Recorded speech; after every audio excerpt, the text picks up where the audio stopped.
বিবেকানন্দের জীবনে মহীয়সী নারী। পৃথ্বীরাজ সেন। পাঠ করছি গোপা বাগচি।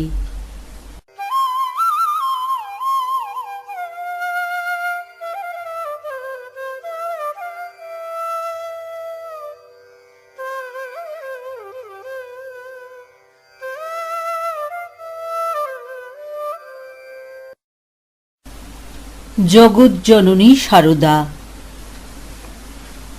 প্রত্যেক মানুষের জীবনে এমন কিছু ঘটনা ঘটে যায়, বুদ্ধিতে যার ব্যাখ্যা মেলে না। যদি আমরা যুক্তিবাদী মন নিয়ে স্বামী বিবেকানন্দের জীবন কথা বিশ্লেষণ করি, তাহলে দেখব তাঁর জীবনে এমন কত অলৌকিক ঘটনা ঘটে গেছে। তখন তিনি তরুণ এবং জিজ্ঞাসু মনের অধিকারী। ঈশ্বরের অস্তিত্ব সম্পর্কে তাঁর মনে জেগেছে নানা প্রশ্ন। তিনি একে একে অনেক যোগী পুরুষের সাথে সাক্ষাৎ করলেন, তাদের কাছে হৃদয়ের এই জিজ্ঞাসার কথা নিবেদন করলেন, কিন্তু দুর্ভাগ্যবশত কেউই তাঁর প্রশ্নের সঠিক জবাব দিতে পারেননি। তখন তাঁর দিন কাটছে উদ্ভ্রান্ত অবস্থায়। বিজ্ঞান মনস্ক এই তরুণ চিন্তা করছেন, পৃথিবীতে সত্যি সত্যি ঈশ্বর বলে কেউ কি আছেন, যিনি স্থল জল অন্তরিক্ষে বিরাজমান, যাঁর অদৃশ্য ইঙ্গিতে আমাদের জীবনে সমস্ত ঘটনা পরিচালিত হয়? একদিন কথায় কথায় একজন দক্ষিণেশ্বরের পাগলা ঠাকুর শ্রী শ্রী রামকৃষ্ণ দেবের কথা বলেছিলেন।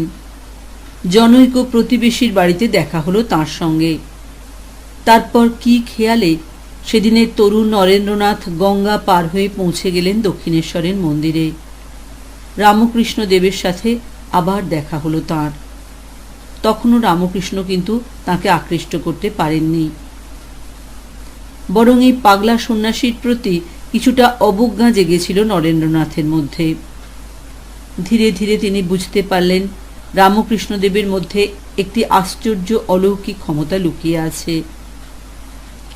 রামকৃষ্ণের সূত্র ধরে তাঁর নেপথ্যচারিণী পত্নী সারদা মায়ের সংস্পর্শে এলেন নরেন্দ্রনাথ। শ্রী শ্রী মাকে প্রথম দেখার মুহূর্ত থেকেই নরেন্দ্রনাথ হলেন তাঁর একান্ত অনুগত। তার মধ্যে গড়ে উঠল মা এবং সন্তানের স্বর্গীয় সম্পর্ক। দিন যত এগিয়ে গেছে, এই সম্পর্ক ততই আরও সুদৃঢ় হয়ে উঠেছে। নরেন্দ্রনাথ উপলব্ধি করেছিলেন যে এই গ্রাম্য মহিলার মধ্যে এমন একটি ঐশী শক্তি বিরাজ করছে, যা তাকে বিশ্বজননী হিসাবে প্রতিষ্ঠা দেবে। সেভাবে প্রাতিষ্ঠানিক শিক্ষা পাননি মা সারদা, কিন্তু তার মধ্যে জন্ম জন্মান্তরের এমন এক ঐতিহ্য বিদ্যমান ছিল যা ভাষায় বর্ণনা করা যায় না। তিনি সহজেই ভালো এবং মন্দের মধ্যে সীমারেখা নির্ধারণ করতে পারতেন। যে কোনো মানুষের দিকে তাকিয়ে তার মনের ভাব বুঝতে পারতেন। তিনি যে কোনো সম্প্রদায়ের মানুষকে সন্তান হিসাবে বুকে টেনে নিতে পারতেন। তার মধ্যে ছিল না কোনো কুসংস্কার।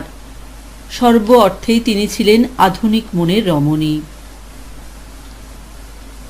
নরেন্দ্রনাথকে প্রথম দেখেই মা সারদা বুঝতে পেরেছিলেন যে এই তরুণটির মধ্যে এমন এক সুপ্ত শক্তি লুকিয়ে আছে, যা একদিন 10 দিগন্ত পরিব্যাপ্ত করবে।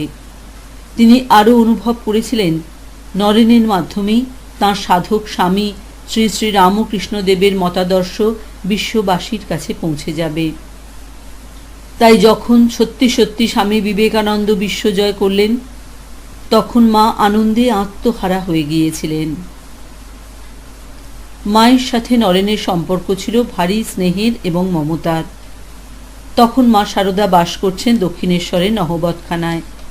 ছোট্ট এই ঘরে বসে তিনি পারিপার্শ্বিক বিষয়গুলি তদারক করতেন, সমস্ত ঘটনার উপর নজর রাখতেন। ওই সময় ধীরে ধীরে শ্রী শ্রী রামকৃষ্ণ দেবের কথা আরও বেশি মানুষের কাছে পৌঁছে যায়। ব্রহ্মানন্দ কেশবচন্দ্র সেনের মতো এক বুদ্ধিজীবী তখন ইংরেজি ভাষায় রামকৃষ্ণ ও তাঁর সাধনা সম্পর্কে প্রতিবেদন লিখছেন। শহর কলকাতার এক বিখ্যাত জনপ্রিয় সংবাদপত্রের পাতায় পাতায় সেই প্রতিবেদনগুলি নিয়মিতভাবেই প্রকাশিত হচ্ছে। আরও বেশি সংখ্যক মানুষ ঠাকুরের অলৌকিক জীবন কথা জানতে পারছেন। তাদের অনেকেই ঠাকুরের সঙ্গে দেখা করার জন্য উপস্থিত হচ্ছেন দক্ষিণেশ্বর মন্দিরের প্রাঙ্গণে। এর পাশাপাশি অনেক তরুণ এবং কিশোর শ্রী শ্রী রামকৃষ্ণের অপ্রতিরোধ্য আকর্ষণে সাড়া দিয়ে সংসার জীবনের সব আনন্দ এবং আরামকে উপেক্ষা করছেন। তারা সন্ন্যাস ব্রতে উজ্জীবিত হবার জন্য বদ্ধপরিকর। তবে মাঝে মধ্যে তাদের মধ্যে দেখা দিচ্ছে সংশয়। একদিকে পিতামাতার প্রতি ভালোবাসা, সদ্য বিবাহিতা পত্নীর প্রেম, অন্যদিকে জগৎজননীকে ভালোবাসার তীব্র অভিপ্সা। এই সবে টানাপোড়েনে তাদের হৃদয় ক্ষতবিক্ষত হয়ে যাচ্ছে। শ্রীমা সন্তানদের মনের এইসব আঘাত ও যন্ত্রণার কথা বুঝতে পারতেন। তিনি স্নেহময়ী জননীর মতো তাদের পাশে এসে দাঁড়াতেন, তাদের ক্ষতের উপশম করতেন। আর এইভাবেই ধীরে ধীরে মা শারদা হয়ে উঠলেন সংঘ জননী। শ্রী শ্রী রামকৃষ্ণ দেবের অকাল প্রয়াণের পর আমরা এক অন্য শারদা দেবীকে প্রত্যক্ষ করলাম। এতদিন পর্যন্ত তিনি স্বামীর ব্যক্তিত্বের আড়ালে নিজেকে লুকিয়ে রাখতেন। সাংসারিক ক্রিয়াকর্ম ছাড়া অন্য কোনো বিষয়ে মনোনিবেশ করতেন না। কিন্তু এখন মা শারদা দেবী বুঝতে পারলেন যে তাকে এক দক্ষ প্রশাসিকা হয়ে উঠতে হবে, না হলে শ্রী শ্রী রামকৃষ্ণের নামে প্রতিষ্ঠিত এই সংগঠনটির অস্তিত্ব রক্ষা করা সম্ভব হবে না। তাই তাকে আমরা এক অন্য রূপে দেখতে পেলাম। যে কোনো সংগঠন পরিচালনা করতে গেলে কিছু কিছু সমস্যা দেখা দেয়। ব্যক্তিত্বের সংঘাত চোখে পড়ে, দেখা দেয় আর্থিক অপ্রতুলতা, কিছু মানুষের বিরোধিতা সহ্য করতে হয়। শ্রী শ্রী রামকৃষ্ণ দেবের নামে স্থাপিত মঠেও এই সব অনভিপ্রেত ঘটনাগুলি ঘটতে দেখা গেল। ভাবতে ভালো লাগে, তখন যদি তিনি একজন বাস্তববাদী নারী রূপে এই মঠের সর্বময়ী কর্ত্রী হিসাবে হাল না ধরতেন, তাহলে এই মঠটি তার অস্তিত্ব বজায় রাখতে পারত না। তখন মঠের প্রতিটি কাজের সঙ্গে মা শারদা নিজেকে জড়িয়ে রেখেছেন। তিনি হয়ে উঠেছেন বিশ্বজননী। তাঁর নির্দেশই সকলকে মান্য করে চলতে হচ্ছে। এমনকি তরুণ সাধক বিবেকানন্দ পর্যন্ত তাঁর নির্দেশের অপেক্ষায় দিন কাটাতেন। অনেক সময় মা শারদার কথা শুনে তিনি নিজের মনোগত বাসনা পরিত্যাগ করতে বাধ্য হয়েছেন, অথচ তখন মায়ের বিরুদ্ধে সামান্যতম ক্ষোভ দেখাননি। এতেই প্রমাণিত হয় যে তিনি মা শারদাকে বিশ্বজননী হিসাবে শ্রদ্ধা করতেন। রামকৃষ্ণ পত্নী হিসাবে শারদা ছিলেন রামকৃষ্ণ শিষ্যদের কাছে সাক্ষাৎ জননী। তিনি সকল শিষ্যের দেখাশোনার দায়িত্ব নিজের কাঁধে তুলে নিয়েছিলেন। তিনি জানতেন কোন ছেলে কি জাতীয় খাবার খেতে ভালোবাসে। প্রবল পরিশ্রম হলেও তাঁর জন্যে সেই খাবারটি তৈরি করতেন।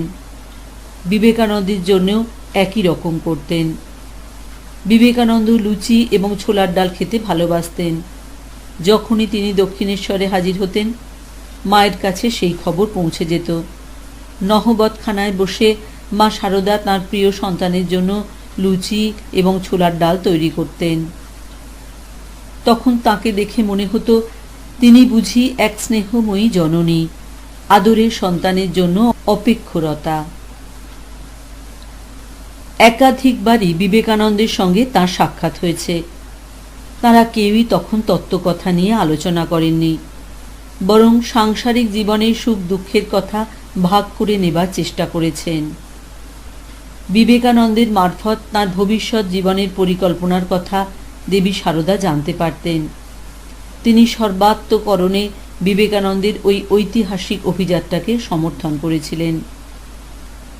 যদি শারদা মা এই বিষয়ে নিষেধ জারি করতেন, তাহলে বিবেকানন্দের পক্ষে তাঁর নির্দেশ অমান্য করে বিদেশে যাওয়া কোনো মতেই সম্ভব হতো না।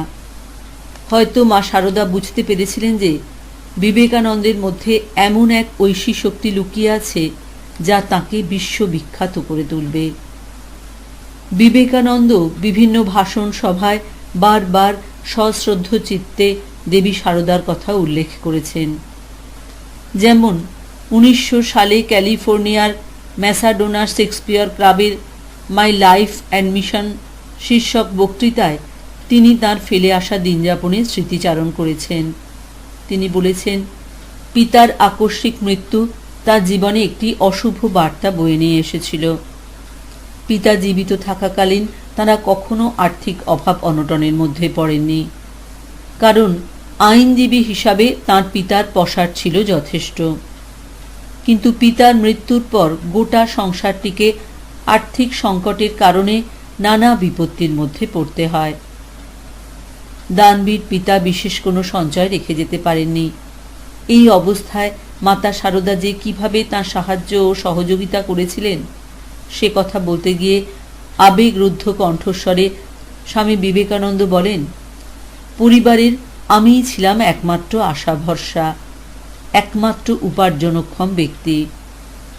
আমার দুপাশে তখন দুটি জগতের অবস্থান। একদিকে ছিল বাস্তববাদী জগৎ, সেখানে আমার মা এবং ভাইরা গভীর আর্থিক সংকটে নিমজ্জিত। তাদের মুখে দুবেলা দুমুঠো অন্নের সংস্থান আমাকে করতেই হবে। অন্যদিকে এমন একটি জগৎ, যে জগতে আমার গুরুদেবের অবস্থান। তখন আমি চিন্তা করেছি যে আমার গুরুদেবের আদর্শ ভারতের সর্বত্র প্রচার করতে হবে, কারণ আমার স্থির বিশ্বাস ছিল এই আদর্শগুলি সমস্ত মানব জাতির পক্ষেই অত্যন্ত কল্যাণকর। তাই ওই আদর্শের বাস্তব রূপায়ণ করা দরকার। আমার মনের মধ্যে তখন দিনের পর দিন আর মাসের পর মাস দ্বন্দ্ব চলতেই থাকল। সে যে কি হৃদয় যন্ত্রণা তা আমি ভাষায় বর্ণনা করতে পারবো না। সেই যন্ত্রণার তীব্রতা ছিল একেবারে অসহনীয়। সত্যি কথা বলতে কি, সেদিন আমার পাশে কেউ সহানুভূতি দেখাতে আসেননি। তবে একজনের কথা বারবার সশ্রদ্ধ চিত্তে আমি উল্লেখ করব। তিনি হলেন এমন একজন নারী যাকে আমি বিশ্বজননী হিসাবে শ্রদ্ধা করি। তিনি আমাদের গুরুদেবের সহধর্মিণী, কিন্তু তিনি ছিলেন নিঃসহায়। তিনি ছিলেন আমাদের থেকেও দরিদ্র। তাই মনে সাধ থাকা সত্ত্বেও তিনি আমার আর্থিক অবস্থার উপশম করতে পারেননি। এই কটি কথা উল্লেখ করলে আমরা বুঝতে পারি গুরু পত্নীর প্রতি তাঁর শ্রদ্ধা এবং ভালোবাসা কতখানি আন্তরিক এবং আবেগস্পর্শী ছিল। স্বামীজি সদা সর্বদা দেবী সারদাকে মা বলে সম্বোধন করতেন। এই মা শব্দটির মধ্যে অনন্য এক প্রতীতি লুকিয়ে আছে, যা ব্যাখ্যাতীত। মনোবিদরা বলে থাকেন, পৃথিবীর সব থেকে সুন্দর সম্পর্ক হল মা এবং সন্তানের সম্পর্ক। গর্ভধারিণী না হওয়া সত্ত্বেও দেবী সারদা কিন্তু স্বামীজির সঙ্গে সেই মাতা এবং সন্তানের সম্পর্ক স্থাপন করেছিলেন। বিবেকানন্দের জীবনে ঘটে যাওয়া এক একটি ঘটনা বিশ্লেষণ করলে আমরা বুঝতে পারি যে তিনি সারদা মায়ের কাছে কতখানি গ্রহণযোগ্য ছিলেন। তখন নরেন্দ্রনাথ সন্ন্যাস গ্রহণ করেছেন, বেরিয়ে পড়েছেন হরিদ্বার ভ্রমণে। পরিব্রাজন করছেন ভারতের এক প্রান্ত থেকে অন্য প্রান্ত পর্যন্ত। নিজে ঘুরে দেখলেন সাধারণ মানুষের দারিদ্র্য, অনুভব করলেন তাদের কষ্ট। এটাই ছিল তাঁর একান্ত আন্তরিক অভিপ্রায়। ঘুরতে ঘুরতে শেষ পর্যন্ত ভারতবর্ষের একেবারে দক্ষিণের শেষ প্রান্তে পৌঁছে গেলেন। সাগর সঙ্গমে দাঁড়িয়ে একদিন হঠাৎ তাঁর মনে হলো ঠাকুরের বাণী পৌঁছে দিতে হবে পাশ্চাত্য দেশের মানুষের কাছে। সুদূর পশ্চিমে তাকে যেতেই হবে, কিন্তু যাবেন কিভাবে? পাথেয় কোথায়? মাতৃ আজ্ঞা তাকে পেতেই হবে। সেই মা হলেন বিশ্বজননী মা সারদা। তিনি মনের কথা লিখে মায়ের কাছে একটি চিঠি পাঠালেন। পেলেন শ্রীমার অনুমতি। স্বামীজি বুঝলেন তাঁর বুক থেকে বুঝিয়ে একটা পাষাণ নেমে গেল। চিঠি পাঠানোর পর তাঁর প্রতিটি মুহূর্ত কেটেছে উৎকণ্ঠিত অবস্থায়। যদি কোনো কারণে মাতা ঠাকুরানী অনুমতি না দেন, তাহলে তাঁর সযত্নে লালিত এই ইচ্ছাটি পূর্ণ হবে না। সারা জীবন ব্যাপী তাঁকে কি অসহায় অন্ধকারের মধ্যে থাকতে হবে? শেষ পর্যন্ত মায়ের কাছ থেকে অনুমতি আসতে তিনি বুঝতে পারলেন যে ঈশ্বর হলেন সর্বশক্তিমান। ঈশ্বর সকলের মনের কথা বুঝতে পারেন। মায়ের চিঠি পাওয়ার পর তিনি যে কত আনন্দিত হয়েছিলেন তার প্রমাণ আছে প্রত্যক্ষদর্শীদের বিবরণে। মায়ের চিঠির উত্তর পাওয়ার পর তাঁর মনের সমস্ত দ্বিধাদ্বন্দ্বের অবসান হয়ে গেল। মায়ের আশীর্বাদ পেয়ে স্বামীজির আনন্দ আর ধরে না। জগৎ জয় করে ফিরে আসার পর বিবেকানন্দ এলেন শ্রীমার সঙ্গে দেখা করতে। স্বামী শারদানন্দের ছোট মামি তখন ছিলেন শ্রীমার কাছে। সেদিনের সাক্ষাৎ সম্পর্কে ছোট মামি জানিয়েছিলেন তাঁর অভিজ্ঞতা। তাঁর ভাষায়, রাজার মতো চেহারা, ঠাকুরঝির পায়ে লম্বা হয়ে পড়ল, জোড়া হাতে বলল, মা, সাহেবের ছেলেদের রক্ষা করেছি তোমার কৃপায়। শ্রীমা সারদা দেবীকে স্বামীজি শ্রদ্ধা করতেন, ভক্তি করতেন। তিনি চেয়েছিলেন শ্রীমা যেন সসম্মানে তাঁর আসনে অধিষ্ঠিতা হতে পারেন। পৃথিবীর সব মানুষ যেন তাকে জগৎ জননী হিসাবে পূজা করেন। শ্রীমাকে অভাব ও দারিদ্র্যের গণ্ডির বাইরে বের করতে চেয়েছিলেন স্বামীজি। তখন পশ্চিম দেশে গিয়ে বিবেকানন্দ একটির পর একটি ভাষণের মাধ্যমে সকলের মন জয় করছেন। তাঁর বিভিন্ন আলোচনা সভায় উচ্চ মহলের অনেকে উপস্থিত থাকছেন। বিভিন্ন সংবাদপত্রের প্রথম পাতায় যথেষ্ট গুরুত্ব সহকারে তাঁর বক্তৃতা প্রকাশিত হচ্ছে। সত্যি কথা বলতে কি, তখন বিবেকানন্দ পাশ্চাত্য দেশে এক বিশেষ আলোড়ন সৃষ্টি করেছিলেন। একটির পর একটি বক্তৃতা দিয়ে অর্থ সংগ্রহ করছেন। তার মনে দীর্ঘদিন ধরে এক সুপ্ত আকাঙ্ক্ষা ছিল, তা হল কলকাতার বুকে শ্রীমার জন্য একটি গৃহ নির্মাণ করা। শ্রীমা শারদার দুরবস্থার কথা প্রায়শই তার কানে যেত। মা যে এমন দিন দরিদ্র অবস্থায় দিন কাটাচ্ছেন তা অনুধাবন করে তিনি মনে মনে খুবই কষ্ট পেতেন। একবার গোলাপ মার মারফত কথোপকথনে শ্রীমা স্বামীজিকে বলেছিলেন, ঠাকুর তোমার মাধ্যমেই সেই সব মহৎ এবং বৃহৎ কাজগুলি করাচ্ছেন। তুমি তার উপযুক্ত শিষ্য এবং সন্তান। মায়ের এই কথা শুনে স্বামীজি একেবারে আবেগ বিহ্বল হয়ে যান। ঠাকুরকে তিনি দেবতা জ্ঞানে শ্রদ্ধা করতেন। ঠাকুরের সম্পর্কে যে কোনো উক্তি তিনি মন দিয়ে শুনতেন। স্বামীজি বলেছিলেন, মা, আমি তাঁরই বাণী প্রচার করতে চাই এবং সেজন্য যত শীঘ্র সম্ভব একটি স্থায়ী সংঘ স্থাপন করতে চাই, কিন্তু অর্থের অভাবে আমার এই পরিকল্পনা সার্থক হচ্ছে না।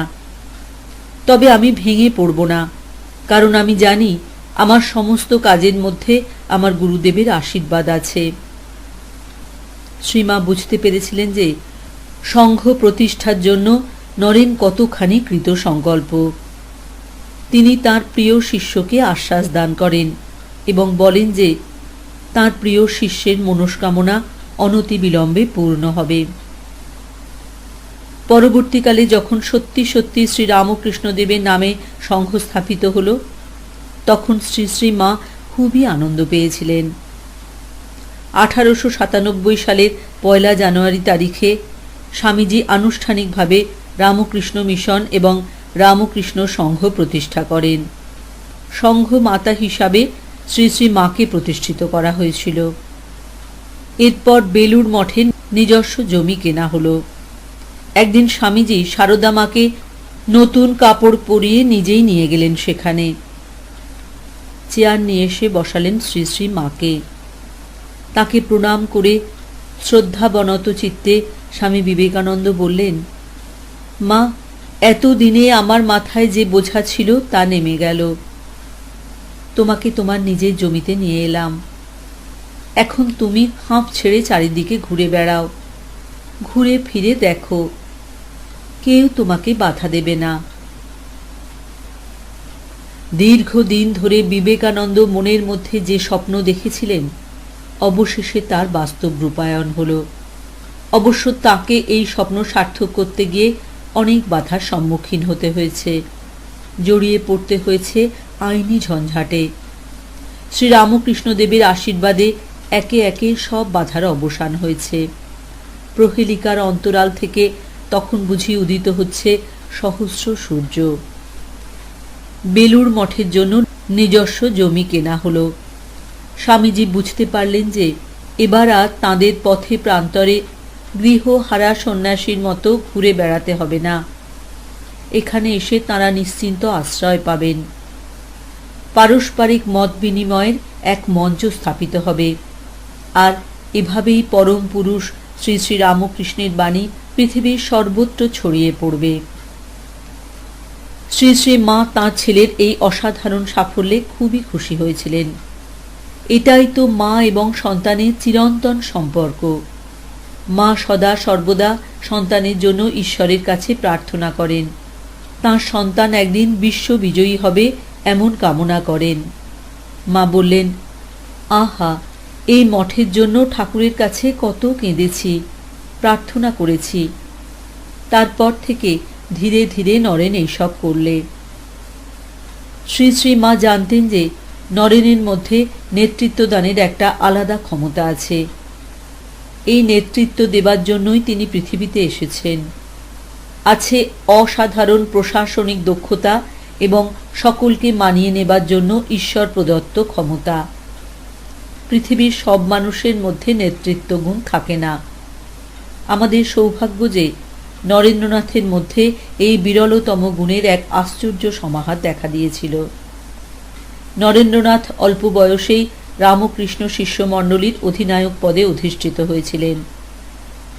সকলেই তাঁর কথা মান্য করে চলত। তাঁকে কেন্দ্র করেই ঠাকুরের এই শিষ্যমণ্ডলী গড়ে ওঠে। দীর্ঘদিন ধরে স্বামীজি মা শারদার জন্য চিন্তিত অবস্থায় দিন কাটিয়েছেন। বিদেশে বক্তৃতা দেবার সময় মাঝে মাঝেই মা শারদার দুঃখ দুর্দশা সম্বলিত জীবনযাপনের কথা স্বামীজির কানে গিয়ে পৌঁছত। তিনি অসহায়ের মতো আর্তনাদ করতেন। কিভাবে মায়ের এই অবস্থার উন্নতি হতে পারে সে কথা ভাবতেন। একবার স্বামীজি তাঁর চিঠির মাধ্যমে এই কষ্টের কথা খুলে বলেছেন। 1894 সালে বিদেশ থেকে স্বামী শিবানন্দকে লিখেছিলেন, প্রথমে মাতা ঠাকুরানীর জন্য একটি জায়গা করার দৃঢ় সংকল্প করেছি। যদি মায়ের বাড়িটি প্রথমে ঠিক হয়ে যায় তাহলে আমি আর কোনো কিছুর জন্য ভাবি না। এই উক্তিটি বিশ্লেষণ করলে আমরা বুঝতে পারি যে মায়ের জন্য তিনি কতখানি চিন্তিত ছিলেন। মাকে তিনি কতখানি ভালোবাসতেন তার পরিচয় আছে তার এই চিঠির আন্তরিক শব্দগুলির মধ্যে। মাতৃভক্তিতে নিমজ্জিত ছিলেন বিবেকানন্দ। এমনকি মায়ের কথা ভাবতে গিয়ে কখনো কখনো তিনি তাঁর পরম পিতা গুরুদেবকে পর্যন্ত ভুলে যেতেন। মাতৃস্নেহের এমনই মহিমা। সন্তান যখন মাকে কেন্দ্র করে নিজেকে ব্যস্ত রাখে তখন পৃথিবীর সব কিছুকে সে অনায়াসে ভুলে যায়। তখন পৃথিবী তার কাছে মাতৃময় হয়ে ওঠে। শ্রী শ্রী রামকৃষ্ণ দেবের ওপরেও শ্রী মাকে স্থান দিতেন বিবেকানন্দ। তিনি জানতেন নারীরা হলেন জননী, জননীর গর্ভেই এক সন্তানের জন্ম হয়। তাই যদি আমরা পুরুষ ও প্রকৃতির মধ্যে আলোচনা করি তাহলে প্রকৃতিকেই সবথেকে আগে স্থান দিতে হবে। 1894 সালে আমেরিকা থেকে তিনি স্বামী শিবানন্দকে লিখেছেন, প্রথমে তাঁর মত চাই। রামকৃষ্ণ পরমহংসদেবের সম্পর্কে আমি ভীত নই। মা ঠাকুরানী রেগে গেলে সর্বনাশ। কটি ছোট ছোট শব্দ, কিন্তু কি প্রচণ্ড অর্থবহ। রামকৃষ্ণ দেবের ওপরে মার অবস্থান, এই সরল সত্যটি স্বামীজি অন্তর থেকে উপলব্ধি করেছিলেন। আর এভাবেই তিনি ভারতীয় নারীত্বের জয়গান গেয়েছিলেন। স্বামীজি ছিলেন এক মুক্ত মনের মানুষ। মনে যা চিন্তা করতেন কথার মাধ্যমে তা প্রকাশ করতেন।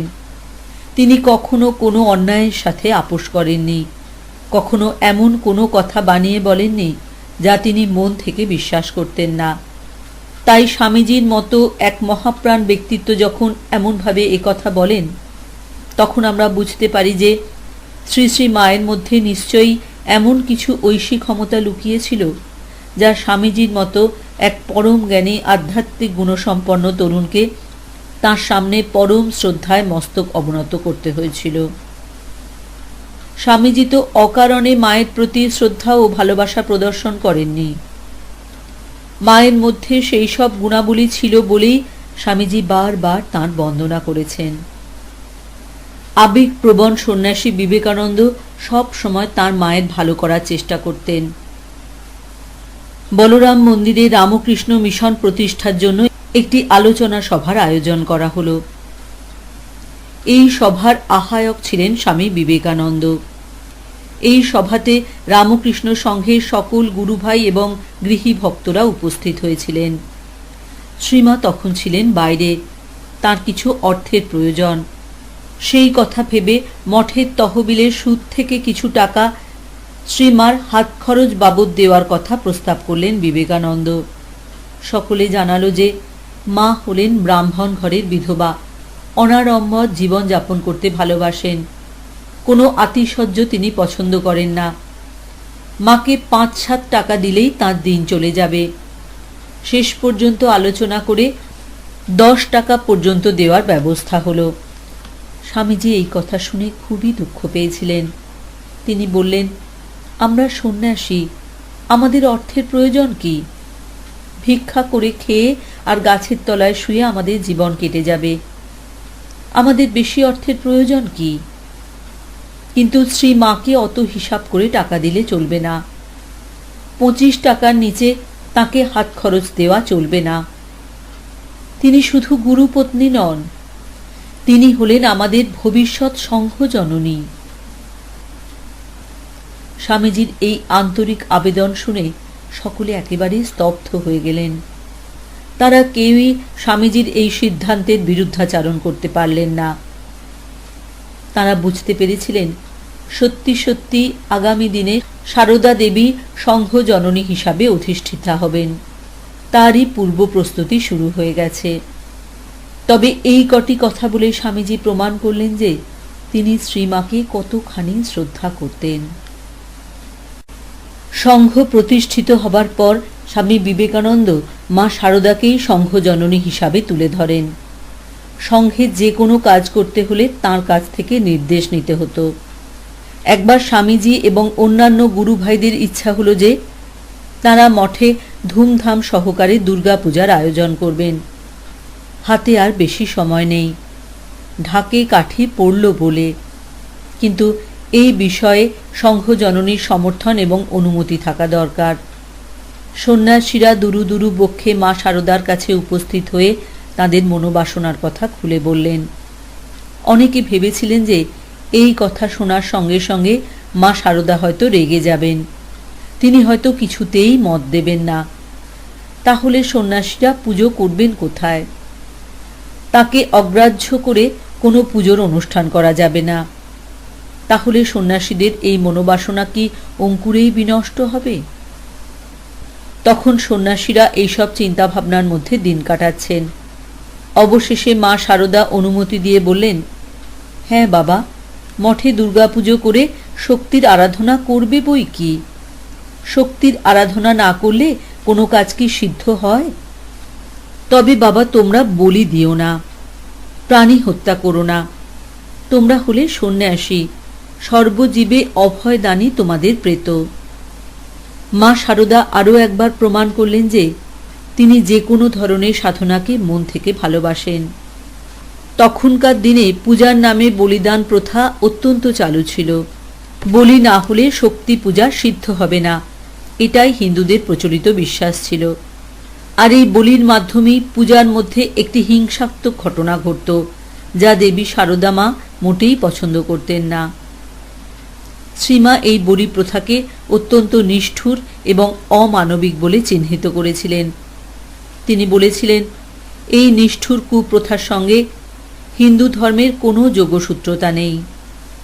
শ্রী শ্রী মার একান্ত অনুরোধে মঠে বলিদানের অনুষ্ঠান হল না। স্বামীজি অবশ্য এজন্য মনে মনে একটু ক্ষুণ্ণ হয়েছিলেন, কিন্তু মুখে কোনো কথা বললেন না। শুরু হলো মহা ধুমধাম সহকারে শারদোৎসব। এই পুজোর সংকল্প মায়ের নামে করা হয়েছিল। শুধু তাই নয়, তাঁর হাত দিয়ে পুরোহিতকে দক্ষিণা বাবদ 25 টাকা দেওয়া হয়। সেই থেকে মঠের সমস্ত পুজোয় স্বামীজির নির্দেশ অনুযায়ী মায়ের নামেই সংকল্প করা হয়।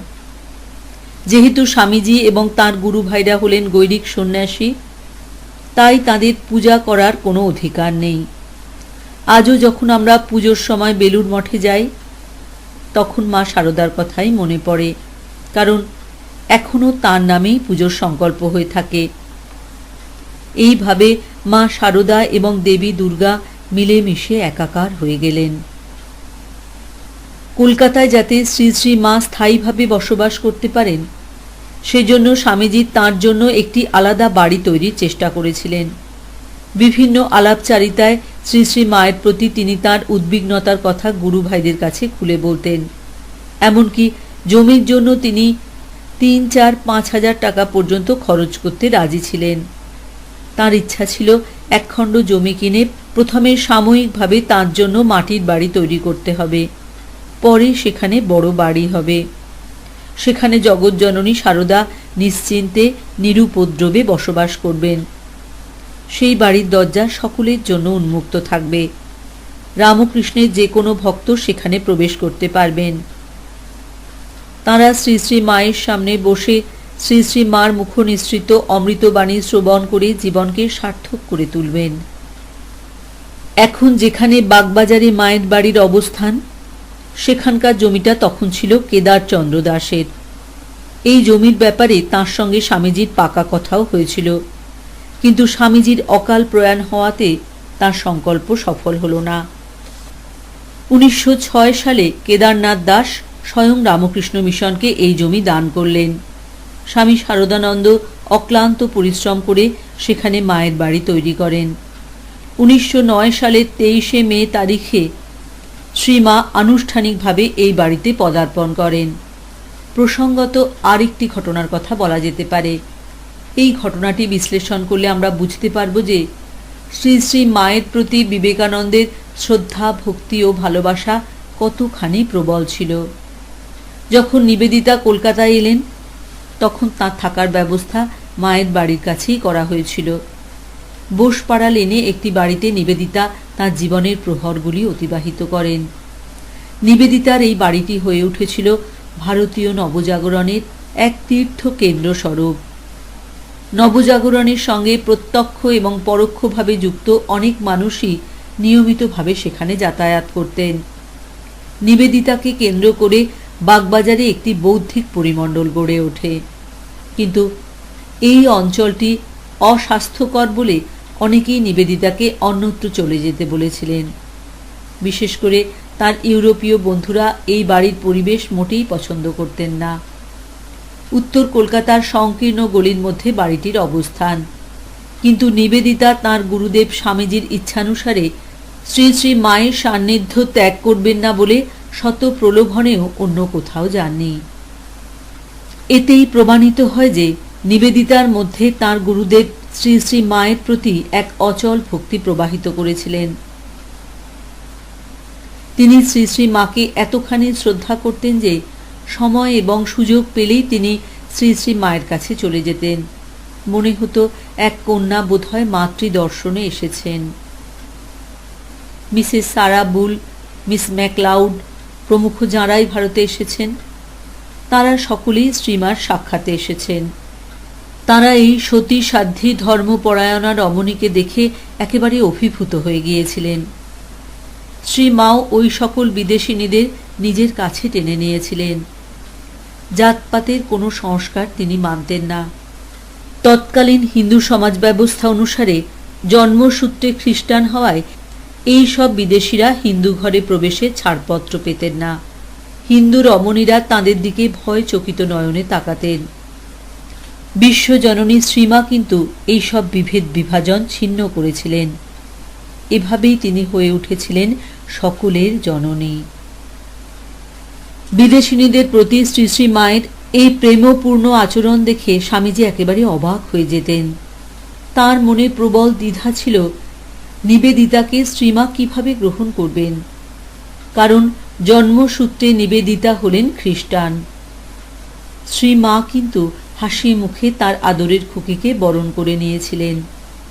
মা এবং কন্যার এই মিলন দৃশ্য দেখে বিবেকানন্দ আনন্দে একেবারেই অভিভূত হয়ে যান। বিষয়ের উল্লেখ করে তিনি স্বামী কৃষ্ণানন্দকে লিখেছিলেন, শ্রীমা এখানে আছেন। ইউরোপিয়ান ও আমেরিকান মহিলারা সেদিন তাহাকে দেখতে গিয়েছিলেন। ভাবিতে পারো, মা তাহাদের সঙ্গে একই সঙ্গে খাইয়াছিলেন। ইহা কি এক অদ্ভুত ব্যাপার নয়? বিবেকানন্দ বুঝতে পেরেছিলেন যে শ্রীমা হলেন সর্বধর্ম সমন্বয়ের এক সাক্ষাৎ প্রতিমা। বিবেকানন্দের স্বদেশ প্রেম ছিল প্রশ্নাতীত। তিনি ভারতবর্ষকে শুধু একটি ভূখণ্ড হিসেবে চিন্তা করতেন না। ভারতবর্ষ তাঁর কাছে ছিল সচল জননী। দেশমাতৃকা চরণতলে জীবনের সব কিছু নিবেদন করার উদগ্র আকাঙ্ক্ষা ছিল তাঁর মনে। পরাধীন ভারতের দুঃখ কষ্ট দেখে তিনি খুবই যন্ত্রণা পেতেন। তার এই স্বদেশ প্রেমের কথা মায়ের কাছেও মাঝে মাঝে উপস্থাপিত করেছেন। মাও কথায় কথায় ভারতবাসীর দুঃখ দুর্দশার কথা বলতেন।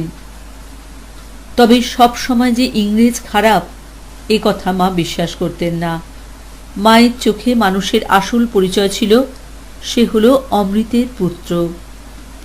জন্মসূত্রে কেউ ব্রিটিশ, কেউ আমেরিকান, কেউ ইহুদি, কেউ ভারতীয় হতে পারেন, কিন্তু তাদের সকলের মধ্যে আত্মার আত্মীয়তা বিদ্যমান। আমরা কিছু স্বার্থান্বেষী মানুষ ধর্ম, জাতি প্রভৃতির নামে বিভাজনের প্রাচীর তৈরি করেছি, আর এইভাবেই বিশ্ব মানবিকতাকে অপমান করা হচ্ছে। মায়ের এই উদার নীতির পরিচয় পেয়ে স্বামীজি একেবারে অবাক হয়ে যান। অবশেষে ঘনিয়ে আসে সেই শোকবিহ্বল মূর্তিটি। অকাল প্রয়াণ ঘটে মায়ের প্রিয় সন্তান বিবেকানন্দের। আমরা জানি না কিভাবে মা শারদা তাঁর ছেলের এই শোক সংবাদ শান্ত চিত্তে গ্রহণ করেছিলেন। বিবেকানন্দের প্রয়াণের পর আমরা মাকে আর এক অন্য রূপে দেখলাম। জগৎজননী ও সংঘজননী এবার সকল অর্থে হয়ে উঠলেন জগজনমন অধিনায়িকা। বিবেকানন্দের আরাধ্য কাজ শেষ করার জন্য তিনি ছিলেন সর্বদা সচেষ্ট। হয়তো বিবেকানন্দের স্মৃতিকে তিনি এভাবেই এক অনির্বাণ দীপশিখা করে বাঁচিয়ে রাখতে চেয়েছিলেন। আজ যখন আমরা শ্রী শ্রী মায়ের আশীর্বাদধন্য ভবন এবং অট্টালিকাগুলিতে যাই, তখন তাঁর নামে নামাঙ্কিত স্থানগুলি দেখি এবং তাঁর আদর্শে অনুপ্রাণিত সেবকদের সাথে পরিচিত হই, তখন সর্বত্যাগী ওই সন্ন্যাসী স্বামী বিবেকানন্দের কথাই বারবার মনে পড়ে যায় আমাদের। এমন মা এবং এমন সন্তান, এরাই তো হলেন সনাতন ভারতীয় ঐতিহ্য এবং পরম্পরার আদর্শ।